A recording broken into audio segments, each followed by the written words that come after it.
Students, today's topic is homeostasis. ये आपका chapter number 4 general physiology का अकॉर्डिंग टू सैम्बुलिंगम। तो होम्योस्टेसिस क्या होता है? ये मेनली इन शॉर्ट अगर मैं कहूँ, होम्योस्टेसिस होता है इंटरनल एनवायरनमेंट को मेंटेन करके रखना, इसे बोलते हैं होम्योस्टेसिस। तो homeostasis refers to the maintenance of the constant internal environment of the body. ये internal environment of the body को बना के रखता है। Internal environment in the body is the extracellular fluid in which the cell lives. यानी ECF जो होता है वो मेंटेनेंस में हेल्प करता है इंटरनल एनवायरनमेंट के। It is the fluid outside the cell and it constantly moves throughout the body. ये जो ECF होता है वो हमारी सेल से बाहर होता है, यानी कि आउटसाइड द सेल, जो क्या करता है पूरी बॉडी में सर्कुलेट करता है। It includes blood which circulates in the vascular system and fluid present in between the cells called interstitial fluid। यानी कि इसमें क्या आता है ECF में? ब्लड आ जाएगा जो क्या करता है वेस्कुलर सिस्टम में सर्कुलेट हो रहा है, and fluid present in between the cells called interstitial fluid. यानी कि जो इसके बीच में जो फ्लूइड प्रेजेंट होता है उसे हम इंटरस्टिशियल फ्लूइड बोलते हैं। ECF के अंदर होता है प्रेजेंट ये इंटरस्टिशियल फ्लूइड। एग्जाम्पल की बात करते हैं कि एग्जाम्पल के थ्रू से समझते हैं कि किस तरीके से ये होता है। Increased body temperature beyond normal range as in the case of fever. यानी कि बॉडी का टेम्परेचर इंक्रीज हो जाएगा नॉर्मल रेंज से ज़्यादा, जैसे कि फीवर में होता है। Indicates that something is wrong in the heat production. Heat production में समथिंग मतलब कुछ भी रॉन्ग हो रहा है। Heat loss mechanism in the body, फिर उसके बाद क्या होता है? हीट लॉस मैकेनिज्म होता है। It induces the physician to go through the diagnostic proceedings and decide about the treatment। जो क्या होगा? ये फिजिशियन को डायग्नोस प्रोसीडिंग्स में हेल्प करता है कि किसका ट्रीटमेंट क्या देना है। रोल की बात करते हैं। Role of various system of the body in homeostasis, यानी कि डिफरेंट टाइप ऑफ जो सिस्टम्स होते हैं हमारी बॉडी में होम्योस्टेसिस में कैसे हेल्प करते हैं। The pH of the ECF has to be maintained at the critical value of 7.4। यानी कि जो pH होगा ECF का वो क्रिटिकल वैल्यू 7.4 तक मेंटेन रहना चाहिए। The tissue can not survive if it is Altered. यानी कि टिश्यू सर्वाइव ही नहीं कर पाएगा क्योंकि अल्कलाइन होता है हमारी बॉडी अंदर से। अगर इसका pH ऊपर नीचे कर दो तो टिश्यू जो होते हैं वो डेड होना शुरू हो जाएंगे, नेक्रोसिस शुरू हो जाएगा उसके अंदर। डिक्रीज इन द pH यानी एसिडोसिस और increase in pH alkalosis affect the tissue. यानी कि एसिडोसिस और एल्कलोसिस की कंडीशन टिश्यू को अफेक्ट करती है। द रेस्पिरेटरी सिस्टम, ब्लड और kidney help in the regulation of pH। ये तीन सिस्टम है जो क्या करते हैं? रेगुलेशन में काम करते हैं pH के। Respiratory system, blood and kidney, ये तीन ऑर्गन्स काम करते हैं। ठीक है। Body temperature must be maintained at 37.5 centigrade. Body temperature इतना होना चाहिए। डिक्रीज और increase in temperature alters the metabolic activity of the cell. यानी कि टेम्परेचर इंक्रीज हो जाएगा या डिक्रीज हो जाएगा तो मेटाबॉलिक एक्टिविटीज़ होती है सेल्स की वो मतलब डिफ्रेंशिएट होना शुरू हो जाएगी। जैसे कि स्किन, रेस्पिरेटरी सिस्टम, स्किन में क्या चेंजेस आएगा? स्किन हीट होना शुरू हो जाएगी अगर टेम्परेचर इंक्रीज हो रहा है, डिक्रीज होगा तो ठंडी होनी शुरू हो जाएगी। रेस्पिरेटरी सिस्टम में क्या होगा? हाइपोक्सिया शुरू हो जाएगा। डाइजेस्टिव सिस्टम में क्या होगा? डाइजेशन स्लो हो जाएगा। एक्सक्रीटरी में क्या होगा? टेम्परेचर इंक्रीज हो रहा है तो स्वेटिंग होनी शुरू हो जाएगी, तो आपका एक्सक्रीशन प्रोसेस कम हो जाएगा, डिक्रीज हो जाएगा। अगर बॉडी टेम्परेचर तो एक्सक्रीशन ज़्यादा होने लगेगा। Skeletal muscles, nervous system involve in the maintaining of the temperature. ये सारे सिस्टम्स जो होते हैं टुगेदर बॉडी के होम्योस्टेसिस में हेल्प करते हैं एक तरीके से। Adequate amount of oxygen should be made available to the cells for metabolism of the cell. यानी कि जो एक पर्टिकुलर अमाउंट होता है ऑक्सीजन का वो हमेशा अवेलेबल होना चाहिए हमारी बॉडी के अंदर। Water and electrolyte balance should be maintained.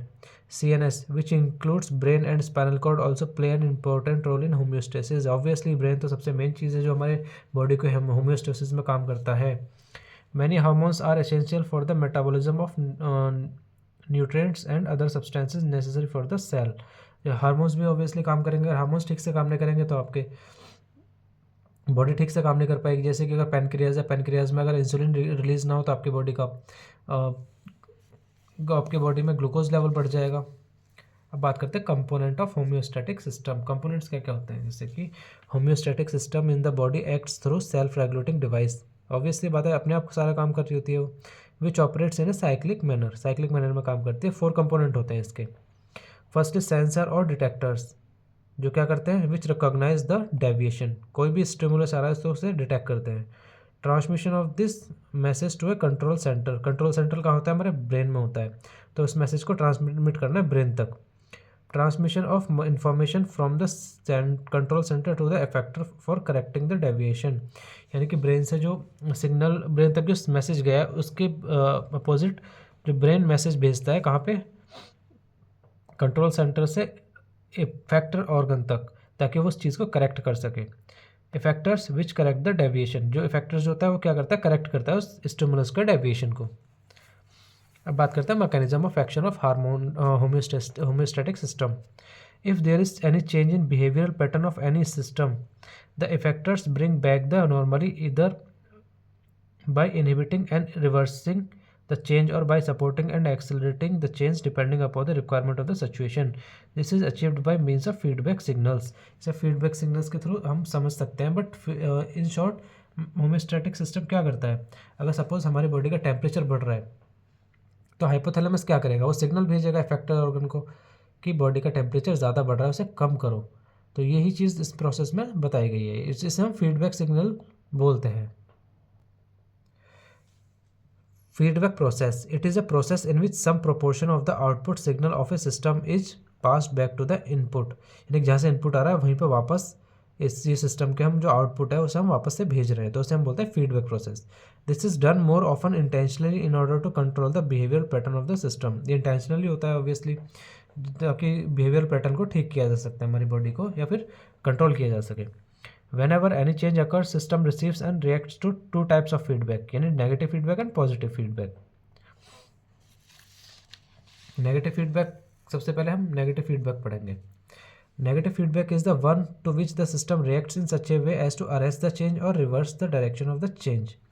यानी कि नेगेटिव फीडबैक में क्या होता है, जो सिस्टम क्या इस तरीके से बिहेव करेगा या रिएक्ट करेगा ताकि उस चेंज को हम रोक सकें, या फिर उसकी reverse the direction of the change, यानी डायरेक्शन ही चेंज कर दें, उसके वापस से भेज दें, तो इससे हम बोलते हैं negative feedback. After receiving a message, effectors send negative feedback signals back to the system. Effector क्या था, ऑर्गन, सिस्टम क्या है, कंट्रोल सेंटर, ठीक है।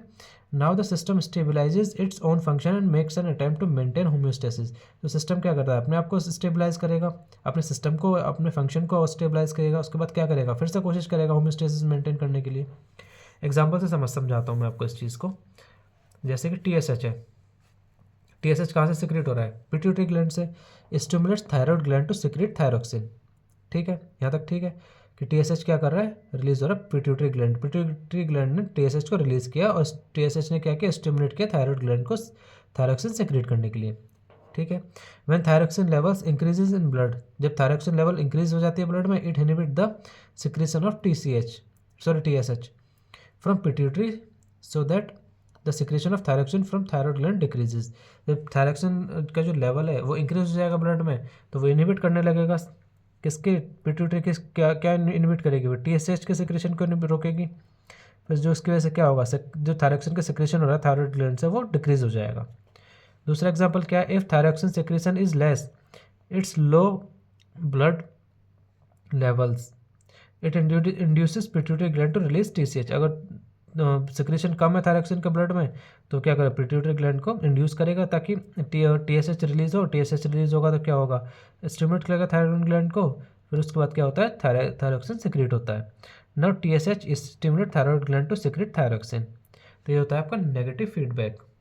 इसके बाद आता है आपका positive feedback. Positive feedback is the one to which the system reacts in such a way as to increase the intensity of the change in the same direction, यानी कि उसमें डायरेक्शन अपवर्ड भी थी और डाउनवर्ड भी थी, मतलब कि दोनों तरीके से काम कर रहा था वो। इसमें क्या है, सिर्फ एक ही डायरेक्शन में रहनी है चेंज।